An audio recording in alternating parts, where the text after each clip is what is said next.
Assalamualaikum warahmatullahi wabarakatuh. Alhamdulillahirrabbilalamin. Alhamdulillahilladzi bi ni'matihi tatimmu sholihat. Alhamdulillahilladzi hadana li hadza wa ma kunna linahtadiya laula an hadanallah.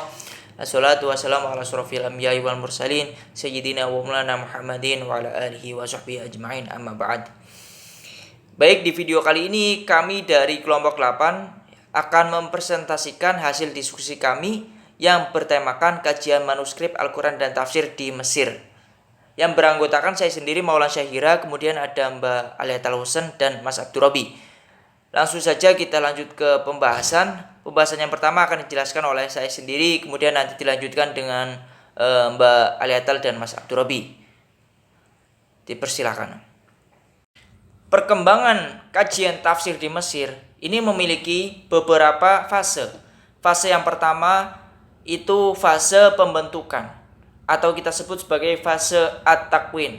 Kemudian dilanjut dengan fase kodifikasi, atau at-tadwin, dan yang terakhir dengan fase pembaharuan atau at-tajdid. Fase pembentukan atau at-takwin. Amr bin As adalah pimpinan pasukan Islam yang berhasil merebut Mesir dari kekuasaan Bizantium.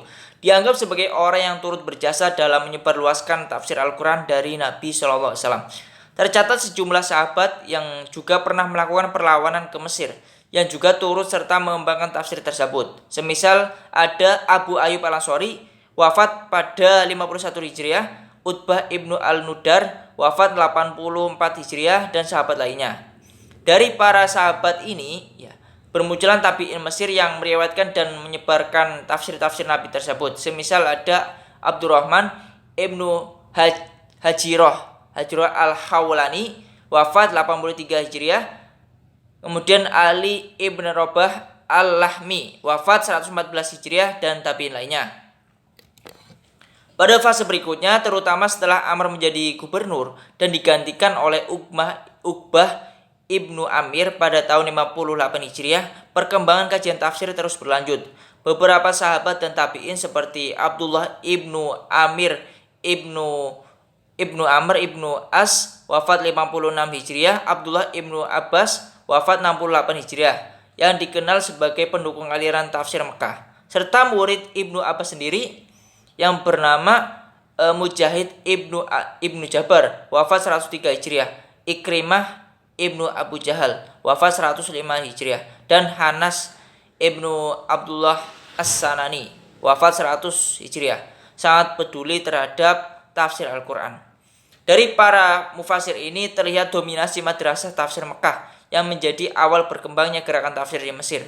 Ibnu Abbas yang dianggap sebagai tokoh mufasir mazhab Mekah bahkan pernah 2 kali mengunjungi Mesir yang berkontribusi pada perkembangan tafsir di sana. Jadi pada masa pembaruan ini, masa pembentukan ini dimulai dari dominasi madrasah tafsir Mekah yang menjadi awal berkembangnya gerakan tafsir di Mesir. Pada awal perkembangan tafsir di Mekah, 2 murid Ibnu Abbas seperti Mujahid dan Ikrimah berperan dalam mengembangkan tafsir. Meskipun mereka melakukan perjalanan ke berbagai wilayah, tafsir pada periode awal Islam di Mesir masih bersifat kondisional dan terpencar-pencar. Era penulisan tafsir yang terkodifikasi baru dimulai pada abad kedua Hijriah. Sebelumnya, tafsir masih menjadi bagian dari hadis. Oleh karena itu, tafsir Nabi dan sahabatnya tersebar dalam berbagai kitab keislaman, seperti tafsir, hadis, sirah, ilmu Al-Quran, dan kitab-kitab lainnya. Selanjutnya akan dijelaskan oleh Mas Abdurrobi. Saya akan melanjutkan masa kodifikasi Al-Quran manuskrip Al-Quran di Mesir. Pada masa ini dalam catatan Khursyid ada banyak tokoh mufasir yang muncul sejak awal abad kedua Hijriah, khususnya menjelang akhir dinasti Umayyah dan awal dinasti Abbasiyah.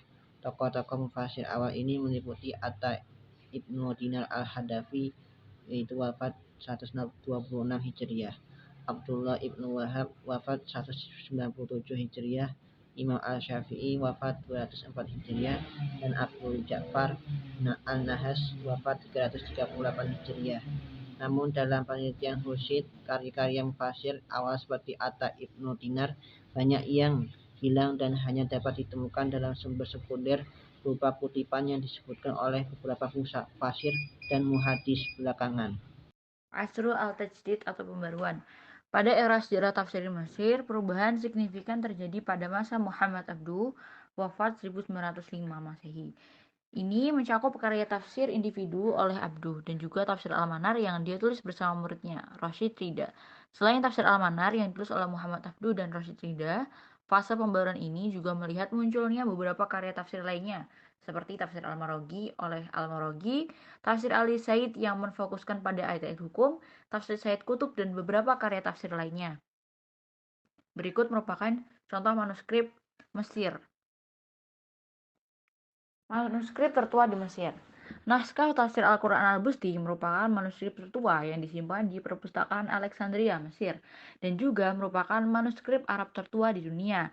Naskah ini merupakan bagian dari tafsir Al-Quran yang disusun oleh Abu Ishaq bin Ibrahim yang dikenal dengan nama Al-Busti yang wafat pada tahun 307 Hijriah. Naskah ini berasal dari tahun 978 Masehi, 368 Hijriah, dan saat ini sedang dalam tahap perbaikan di laboratorium. Usianya yang mencapai 1043 tahun menjadikannya dokumen penting yang mencerminkan perkembangan tulisan Arab. Di Museum Manuskrip Alexandria terdapat banyak dokumen tulisan tangan kuno. Beberapa di antaranya berusia lebih dari 1000 tahun. Naskah ini merupakan tafsir Al-Quran yang juga memasukkan hadis-hadis. Dalam pendekatannya, penulisnya tidak mengubah teks Al-Quran, melainkan ia menyebutkan bagian dari ayat dan kemudian menjelaskan ayat tersebut dengan merujuk pada hadis-hadis yang relevan. Selain itu, penulis juga mencantumkan riwayat-riwayat yang membantu pembaca dalam memahami makna kata-kata. Naskah ini adalah salah satu dokumen penting yang mencerminkan kemajuan dalam penulisan bahasa Arab. Kesimpulan pada materi ini bisa kita pahami bahwa sejarah perkembangan tafsir di Mesir ini dimulai dari kepemimpinannya Amr bin As yang saat itu sangat berjasa dalam menyebarluaskan tafsir di Mesir, dan dilanjut oleh sahabat yang pernah berkunjung di Mesir, dan diteruskan oleh para tabi'in Mesir yang meneruskan tradisi meriwayatkan dan menyebarluaskan tafsir-tafsir Nabi. Selanjutnya, fase perkembangan tafsir di Mesir terus berlanjut dengan peran tokoh-tokoh mufasir awal seperti Atta Ibnu Dinar, Abdullah Ibnu Wahab, Imam Syafi'i, dan Abu Ja'far An-Nahas. Meskipun beberapa karya awal hilang, penelitian oleh Khursyid mencatat peran penting mereka dalam meriwayatkan dan mengembangkan tafsir di Mesir. Keseluruhan, sejarah tafsir di Mesir mencerminkan peran kunci sahabat, tabi'in, dan tokoh mufasir awal dalam mengembangkan pemahaman Al-Quran di wilayah tersebut. Baik, itu saja penjelasan dari kami. Kurang lebihnya mohon maaf. Syukron. Wassalamualaikum warahmatullahi wabarakatuh.